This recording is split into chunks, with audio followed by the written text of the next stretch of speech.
I want to ask you something, and I want you to actually sit with this rather than just answering this automatically. Here is the question. What are you genuinely good at? Not what does your resume say, and not what have you been told your entire life that you're good at, but what are you actually genuinely and distinctively good at? I mean, the things that feel natural to you, that come more easily to you than they seem for most other people, that you've been doing your whole life without necessarily thinking about anything. They're not special because you've been doing it your whole life. Most people, when they try to answer that question, they give a shorter list than they should.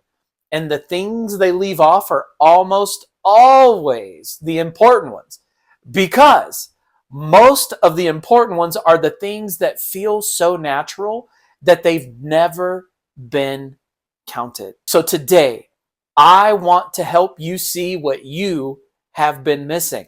Hey, I'm Jory. Welcome back to the Refinement Room. In the last video, we talked about the fear of making a move, how it almost is always rooted in identity rather than our circumstances. Today, we're going to go after the other primary thing that keeps people stuck in the calling conversation, and it's this: not knowing their gifts. More specifically, having a definition of gifts that is so narrow that most of what they actually carry has been invisible to them this entire time. Let me tell you about a coaching conversation that really stopped me and got me thinking. It stopped me in my tracks. It actually revealed my own gifting blindedness more than it did about the person I was coaching. I was working with a woman in her early 60s. She was a financial advisor and she was in a season of transition. And she kept saying that she didn't have any marketable gifts and that she didn't have a skill that would translate, and that she was good with people, but that it really wasn't a gift. It was just how she actually operated day to day. It's just how she was. Well, wait a minute. I wanted to come back to that phrase. And as we talked, a picture really started to emerge. She described how people in her small little town would consistently call her when something was difficult with their money, a difficult diagnosis in the family, a health, a marriage, something in crisis. She had built a genuine community of depth around herself without ever trying. I mean, she had a specific ability, rare and remarkable, and that was to sit in the middle of someone's worst moment and make them feel completely known without even trying to fix anything. When I named that as a gift, real significant, rare gift, she genuinely didn't believe me. She basically was saying, I've always been that way. That's not a skill. I said, the fact that it's always been that way is exactly why it's a gift. The things that feel most natural to you are natural because they are specifically yours, not because they're ordinary. That phrase, I've just always been that way, is the most common way people dismiss their most significant gifts. And I've done it myself. And we discount what comes easily because we assume if it's easy for me or easy for us, it must always be easy for everyone.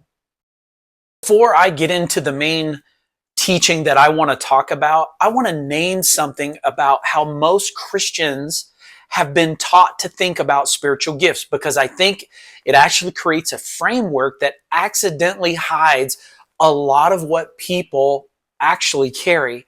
Most gift teaching in the church context focuses on the list in Romans 12, in 1 Corinthians 12, and in Ephesians 4. And those lists are real and they are important, but they have sometimes been applied in a way that really carries this narrowed, boxed category, the official spiritual gifts.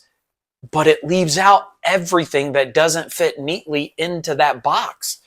And what I want to expand today is this whole concept of what your gifts actually include.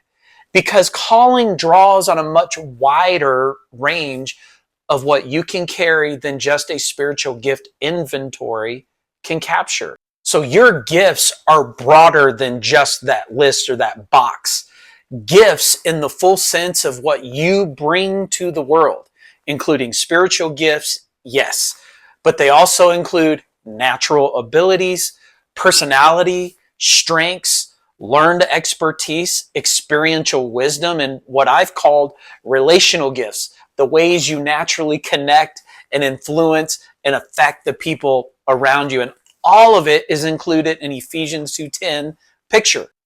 You are God's workmanship, his poema, his poem, created for good works, which he prepared in advance. The word workmanship, it implies specificity. A poem is not generic. It has particular words, a particular rhythm, a particular meaning, and your gifts are not generic. They are specifically yours in a unique combination that exists, and no one else exactly has it like you. In Psalms 139, it says, "You are wonderfully made." The Hebrew pala means set apart, distinguished. What makes you set apart is not just your spiritual gifts on a list. It is the whole of who you are. Your wiring, the way of seeing, your natural tendencies, your specific combination of capacity and of character. You are carrying more than you think. The question is whether you've been looking for it in the right places.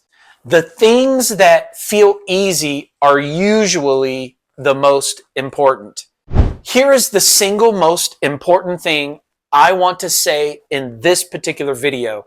The thing that feels most effortless for you, the thing that you do naturally without trying, that you have literally done your entire life, are almost certainly your most significant gifts. And you have probably been discounting them your entire life because they feel too easy to be special.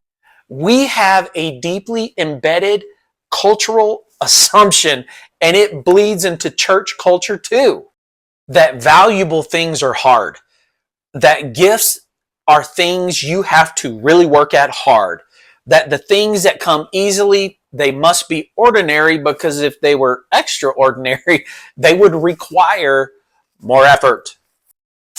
This is simply not true. What is effortless for you is effortless because it is yours. It flows without friction because it really is aligned with your design. In that alignment, let me tell you, that sense that something moving without resistance is one of the most reliable signals of a genuine gift that you have. And the question is not, what am I good at that I worked hard to develop? Though that actually matters. Don't hear me say that that doesn't matter. It does.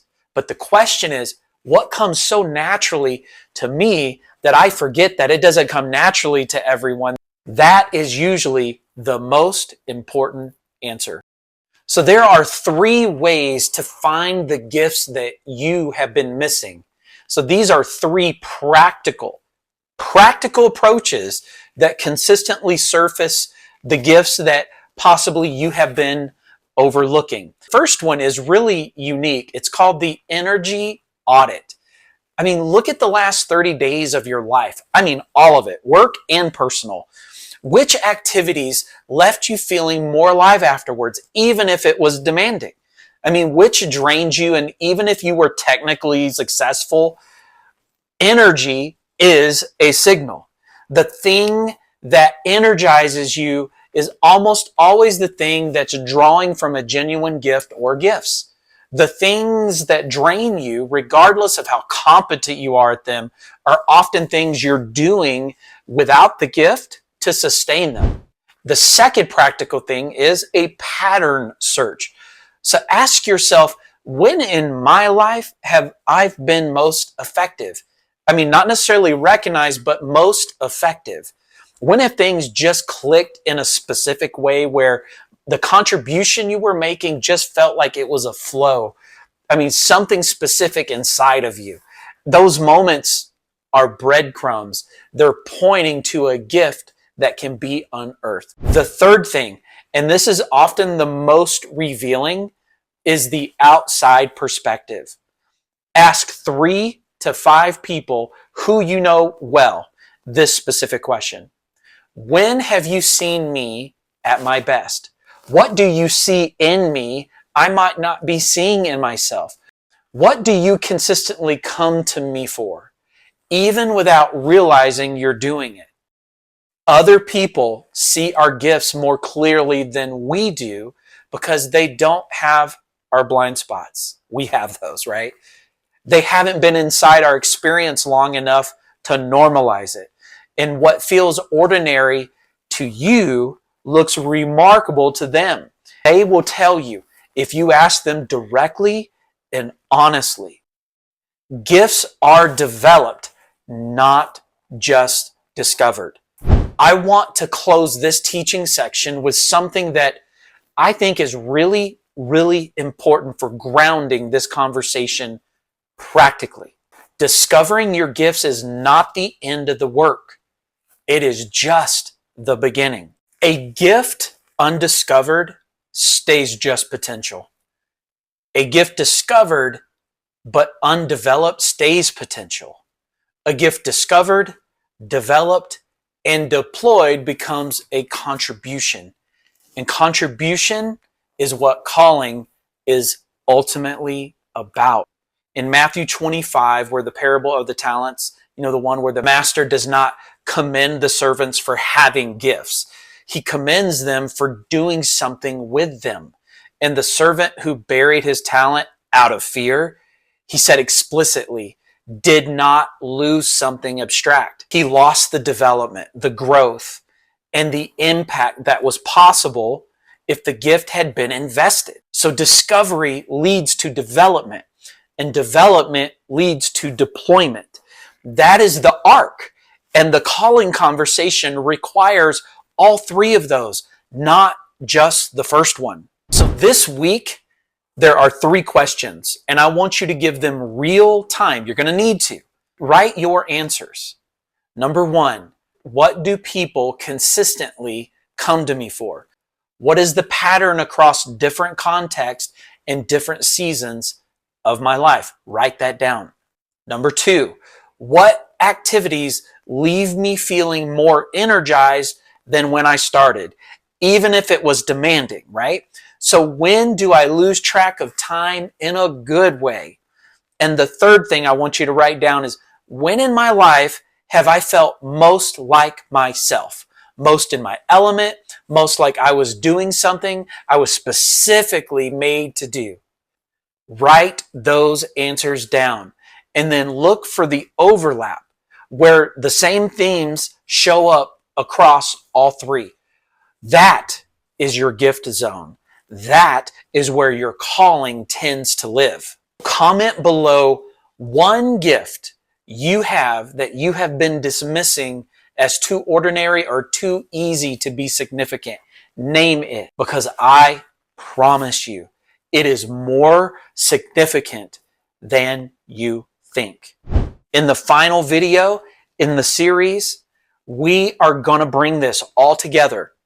Gifts, fear, and calling. And what does it actually look like to find your direction when you genuinely don't know where to start?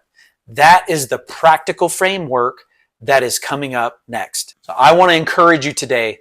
You are carrying more than you think. The question is not whether the gifts are there. The question is whether are you willing to see them. This is the Refinement Room, and I'll see you in the next one.